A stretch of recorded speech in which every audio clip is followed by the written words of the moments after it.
Yes, Roma wines taste better because only Roma selects from the world's greatest wine reserves for your pleasure. And now, Roma Wines, R-O-M-A, Roma Wines present Suspense. Tonight, Roma Wines bring you Mr. Lloyd Nolan in Green-Eyed Monster, a suspense play produced, edited, and directed for Roma Wines by William Spear. Suspense, radio's outstanding theater of thrills, is presented for your enjoyment by Roma Wines. That's R-O-M-A, Roma Wines. Those better-tasting California wines enjoyed by more Americans than any other wine. For friendly entertaining, for delightful dining. Yes, right now a glassful would be very pleasant, as Roma Wines bring you Lloyd Nolan in a remarkable tale of Suspense. I got to sleep pretty late.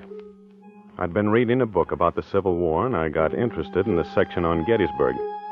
There was some material there I hadn't known about. I didn't sleep very well, even after I had turned off the bed light. You know, when you're accustomed to having someone else in the house, it's a sort of an uneasy feeling to know that you're alone. I remember hearing the clock in the front room strike 4. Then I must have fallen asleep. I was dreaming, as I recall it, about a very bloody battle between the blue and the gray, when the alarm clock went off. It was set for 7 because I knew I'd had a busy day ahead. It took me a little while to realize what it was, because in the dream at that moment I'd invented a bell that scared the opposing forces right off the field. Oh, it was nice and quiet then. I lay warm in bed for a while, trying to remember my dream and not succeeding. When I did remember that I was alone in the house, that Margaret wasn't there to wake me up if I dozed off for just a few more minutes. I'd just gotten out of bed when the telephone made a loud, early morning noise. I shoved my feet halfway into some slippers and muttered down the hallway. Yes? Sorry to disturb you. Is this Michael Dawson? It's a little early, but I think so. Do you drive a Pontiac convertible license number 99R479? Yes. Where's your car now, Mr. Dawson? It's right in front of the house. What's up? Will you look and see if it's there? Say, who is this? Police Department, Sergeant O'Connor. Oh, well, just a minute. I thought it's awfully early in the morning for this to happen. It's awfully hard to think clearly when you haven't had a cup of coffee or a cigarette. I walked to the front window and my car wasn't there. And I went back to the phone, still thinking how hard it is to think clearly when it's early in the morning. Hello? Yeah, right here, Mr. Dawson. It's gone, the car. I just wanted to be sure. Your car was stolen last night, Mr. Dawson. It's pretty badly banged up. You insured? Well, I think so. I don't know. I suggest you report the theft to the insurance company and come down to the police garage with a pink owner's slip. Oh, all right. I'll be down as soon as I can. I got dressed, made coffee, drank it, had a cigarette, and I called Tommy Castle, my insurance man. I told him that the Pontiac had been stolen and what the cop had told me to do, and he said he'd drive me down to the garage. I had the pink slip on the desk, and I took it with me. It was 7:45 when Tommy picked me up in front of the house, and we drove down to the police station and started walking around to the garage. You don't need to worry, Mike. You're very well covered. Now, aren't you glad that you took all the insurance I recommended? Well, I suppose so. Because you're very well covered. Well, that's swell, but if it's completely wrecked, where am I going to get another car? They can probably fix it like new, and it won't be long before the market will be flooded with new cars. Mr. Dawson? Yes. Sergeant O'Connor. Oh. Car's over there, Mr. Dawson. Where? Oh, yeah. Oh, I see it. Pretty smashed up. Now, let's look it over very closely, Mike. What a mess. Well, it serves me right for leaving it out in the street all night. Now, never would have happened if my wife had been home. No, Margaret is more thorough than you are, Mike. Is Mrs. Dawson a blonde, about 5'3"? Oh, yes. Why, do you know her? Is that your wife, Mr. Dawson?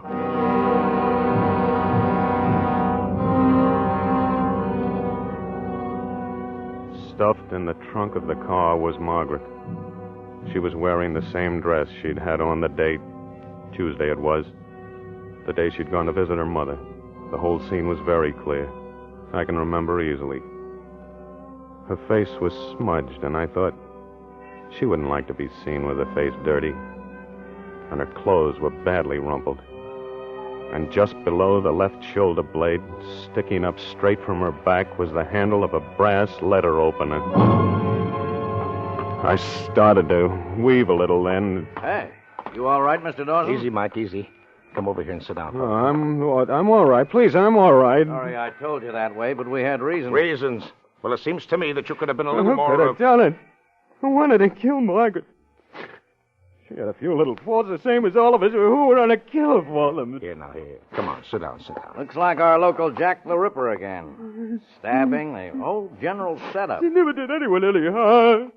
You better take him home. In a minute. Let him sit here a Poor while. Margaret. Poor little blonde Margaret.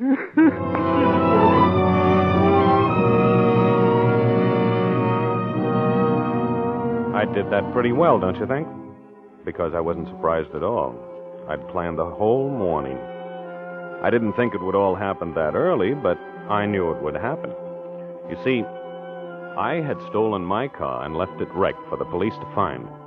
And in the trunk of my car, I'd stuffed the body of my wife, Margaret, who I had stabbed in the back at 4:30 Tuesday afternoon.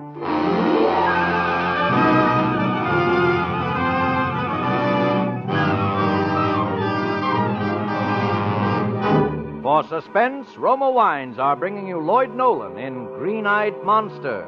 Roma Wines' presentation tonight in radio's outstanding theater of thrills, Suspense.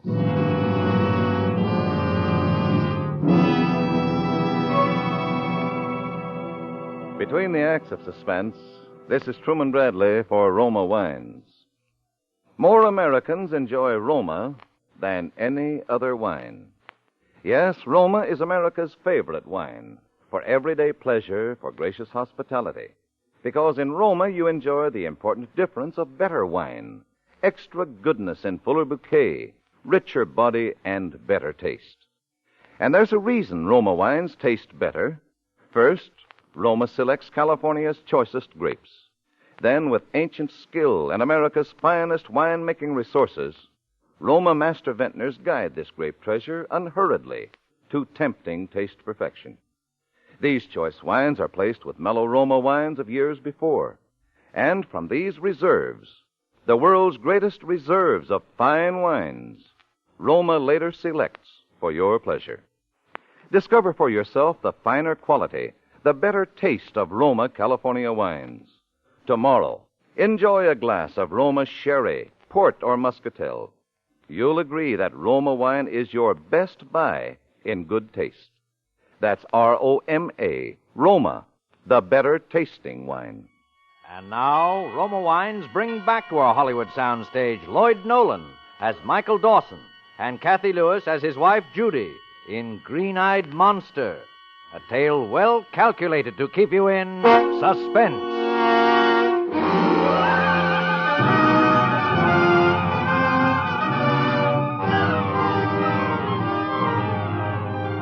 I was, of course, the prime suspect in the murder of my wife, Margaret. The only thing was that there had been a series of crimes in my neighborhood during the last couple of months, crimes that all followed a general pattern. And since I was clever enough to fix Margaret's murder so that the death was as neat as the others had all been, it was decided at the coroner's inquest that the murder had been committed by a person or persons unknown, by which they meant the Jack the Ripper character that was running around loose. And I wasn't held.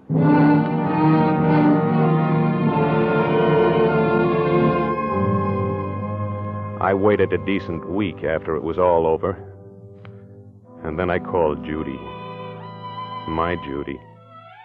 Oh, she was so beautiful. She was tall and brunette and willowy and beautiful. With the loveliest green eyes you ever saw. She answered the phone right away and said she'd be right over. Coming, honey.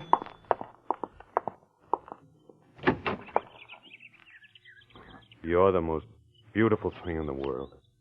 I'll bet you say that to all the girls. Come here. Mike. Really, everybody in the street will see us. Oh, it's okay. Say, where'd you get that dress? An old aunt gave it to me. It didn't fit her anymore. Mm-hmm. It fits you. Thank you. Come on in. In the kitchen. Have you a new recipe for poached eggs? No, I want to tell you something. A story, Mike, so early? A story. A beautiful story about a lovely brunette and a guy who's nuts about her. Who could you mean? Come here, will you? Oh, yeah. You're very friendly today. Well, you shouldn't have worn that dress. This is the way it affects you. I wear it all the time. Have you missed me? Sure. Have you missed me a lot? Naturally. You love me, don't you? Of course I love you. You rehearsing for your bar exam? Come on. Sit down there. All righty, I'll sit down here. Cup of coffee? A cup of coffee. Okay.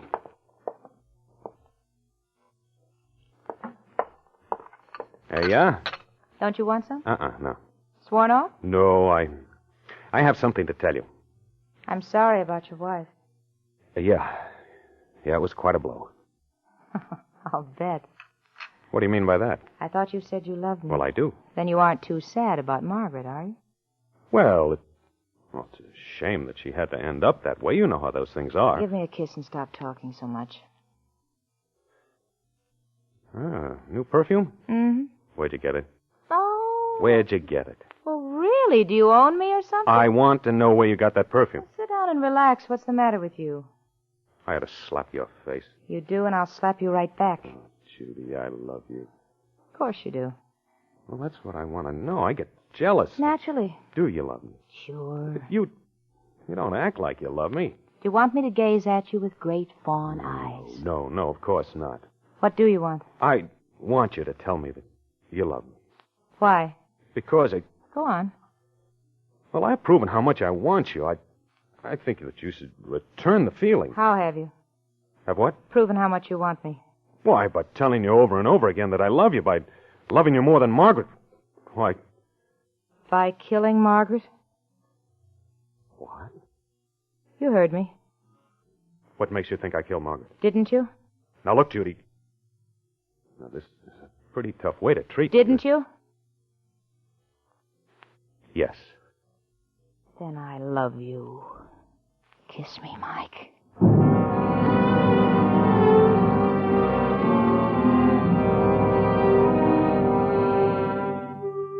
She loved me. She really loved me. That's all I cared about, all I could think about. Oh, she was so wonderful.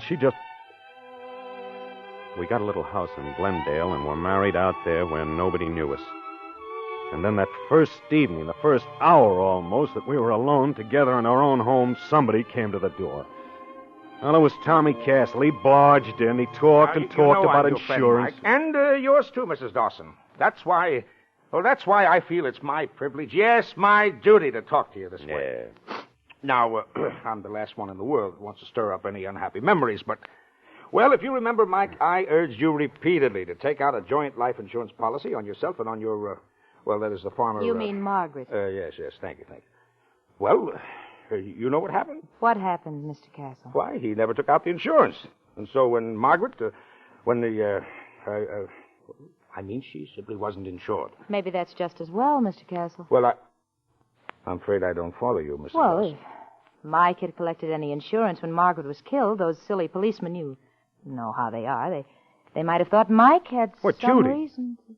Well, as I was saying, now, you two are just married. A whole new life ahead for you, and now's the time to think about the future. Now, listen, I don't like this whole conversation. This is no way to talk to a man on his wedding day. But, Mike, that's where you're wrong, my boy. This is just the way to talk to a man on his wedding day. Now, can I talk to you for just a second, Mike, private? No, please don't go, Mrs. Dawson. This will only take a second. Now, listen, Tommy, this is our wedding day. Mike, listen to me. You ought to sign an application on Judy's life. Why, do you know how many women are killed in automobile accidents every year? And here in Los Angeles, this Jack the Ripper character only kills women, you know. All right, let me sign it. And please, Tommy, will you? Why, sure. Yeah, there we are. Of course, you'll have to take a physical examination, but that'll be nothing to a youngster like you know. Folks, I can't tell you how much this is going to mean to you when... Now, what did I do with my hat? Oh, yeah, there it is. I can't tell you how much this is going... Castle, are you going straight back into town? Yes, I am. Anything I can do? I think I'll ride in with you if you don't mind. Well, yeah, I'd be delighted. Oh, Judy. I'm sorry, Mike. I forgot to tell you. An old girlfriend of mine called me today. She's in town just the one night, and I told her I'd see her. But, Judy, it's I know, but just one of those things, dear. Are we ready, Mr. Castle? Yeah, ready? Sure, I'm ready. Don't worry, darling. Don't wait up. Well, I just stood there. I didn't know what to say or what to do. Our wedding night. I moved the curtain aside and watched her go down the walk with Tommy. She was holding onto his arm real tight, too tight. She smiled up at him. I went into the living room and tried to read Sandberg's Lincoln. It's quite a book, 5 big volumes. Oh, but I couldn't read. By midnight, I was in a blind rage. I was going to get in the car and go look for her. I was going to call the police. And a minute later, I was in a cold sweat of fear that something might have happened to her. And then back to a blind, scalding jealousy again. Finally, it got to be 3:30 in the morning.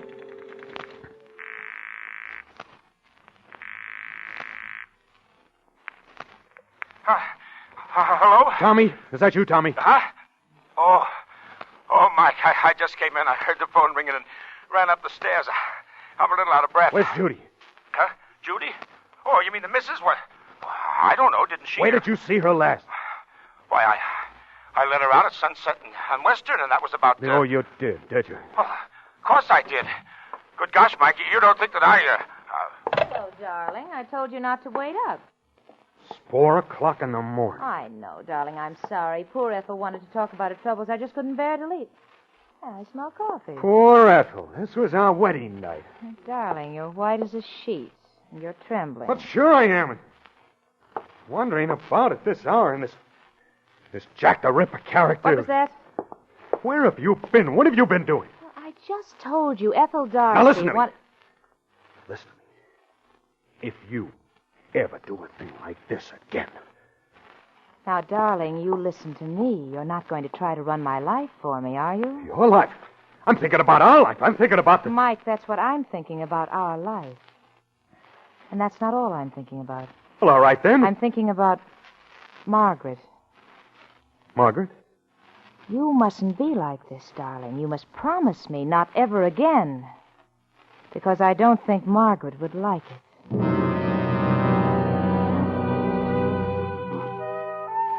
She couldn't have made it much plainer, could she? And that's the way it was. From then on, my life was a nightmare. Someone you're crazy in love with and crazy jealous of.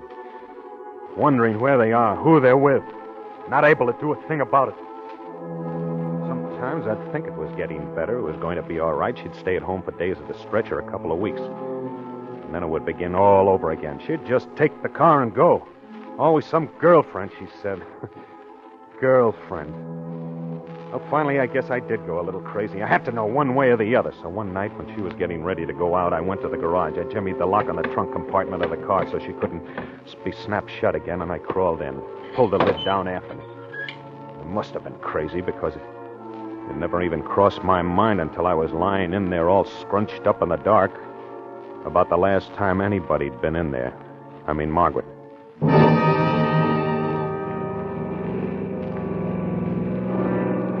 She drove for quite a while.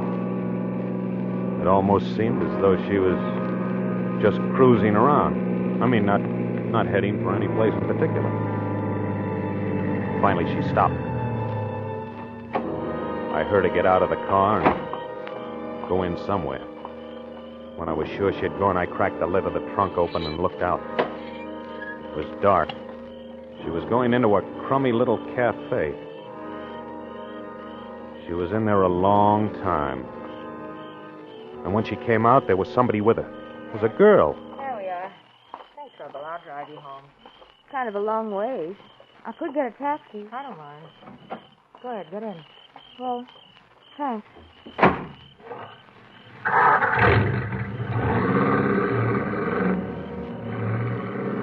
So it was a girlfriend. This time, anyway. And then the car was stopping. I cracked the lid of the trunk again. It was a nice night. The convertible top was down, and I heard it all. But this isn't the way. Why are we stopping? You'll find out. Get out. Get out? Don't argue. Get out. Say, if this is your idea of a joke or something, all I can say...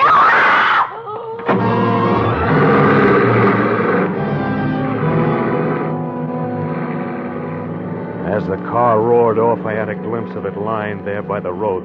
The girl's body, with a knife in the back, dead.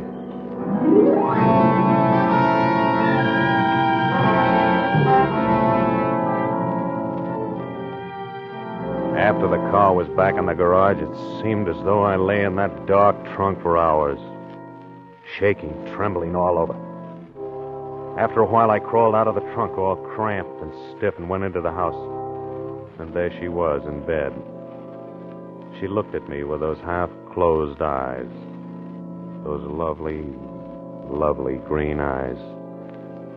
And then she turned over with a little sigh and was fast asleep.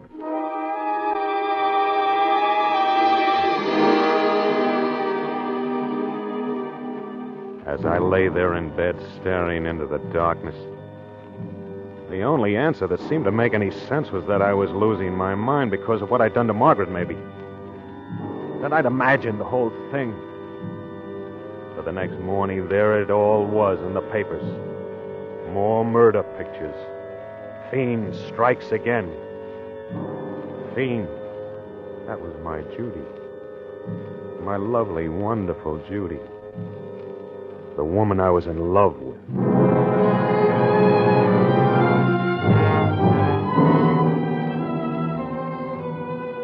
From then on, I watched her like a hawk. Day and night, I never let her out of my sight. I hardly slept at all.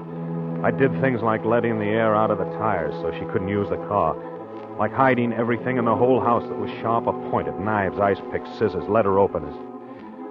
And Judy, she was wonderful. Calm, serene, apparently without the faintest idea of what was in my mind. I watched her, and I began to think what I had before. Somehow it must have been a terrible mistake. That was what I was thinking last night. Here we are. I brought you some tea and Melba toast, darling. Oh. You're looking better, I think. Well, thanks. Thanks, Judy. By the way, whatever happened to that letter opener? The new one we used to have on the desk. The what? The letter opener. What do you want it for? Open letters, silly. First of the month. There's a stack of bills in there that high. You're not thinking of going out, are you? You don't know where that letter opener is? No. No, I don't. I guess I can find something else that will do just as well. I had the letter open, of course, but I didn't tell her. I didn't dare. I could feel it inside my inside pocket as I lay there on the couch in the den where I could watch the front hall and the living room door. I heard her fussing around upstairs for a while, and then she came down, and I heard the back door close. She was going to the garage. As I got up, I could feel the letter opener pressing against my side. There was a terrible pain in my head. I don't know exactly what happened after that.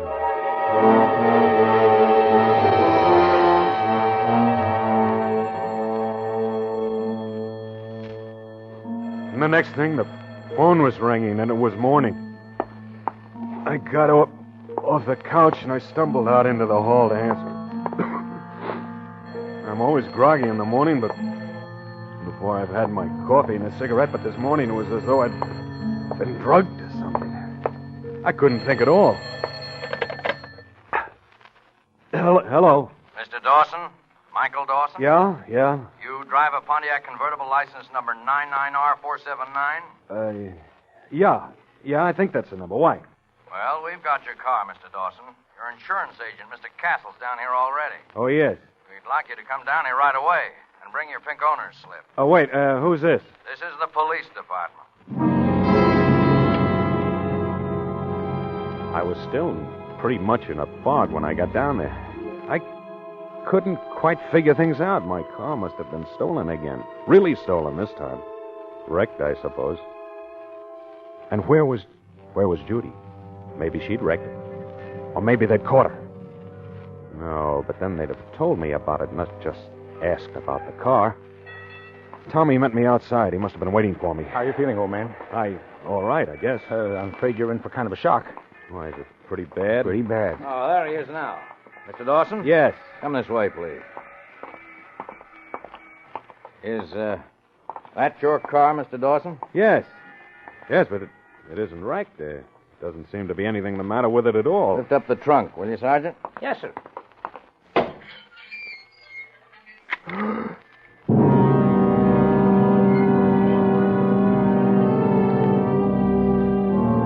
She was lying in there with her head twisted around, staring at me with those lovely, sightless green eyes.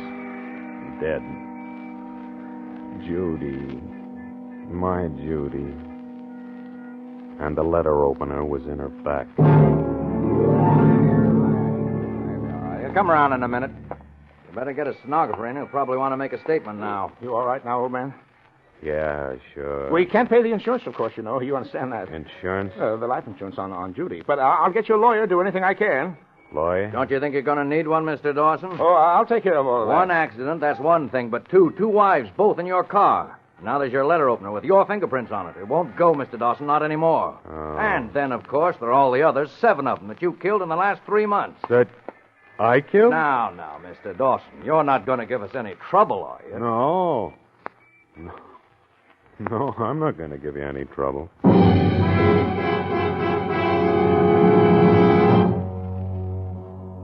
I guess I killed her all right, and I must have. I didn't kill the others, of course, but I confessed to them I was glad to. I'd rather have them think that it was me than Judy. My beautiful green-eyed Judy. Well, I've got lots of time to read. I'm almost through the 3rd volume now of that Life of Lincoln. Only 2 more volumes to go. They're pretty long, pretty thick, but I think I'll make it. Just about.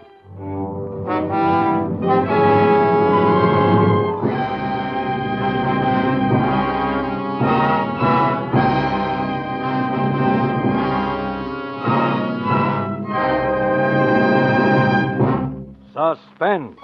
Presented by Roma Wines. R-O-M-A. Roma, America's favorite wines. This is Truman Bradley bringing back for a curtain call our suspense star of the evening, Lloyd Nolan. Lloyd, ever since I saw you in Lady in the Lake, I've been wanting to ask you how you liked acting directly into the camera. You know, talking and looking right at the lens as if it were an individual.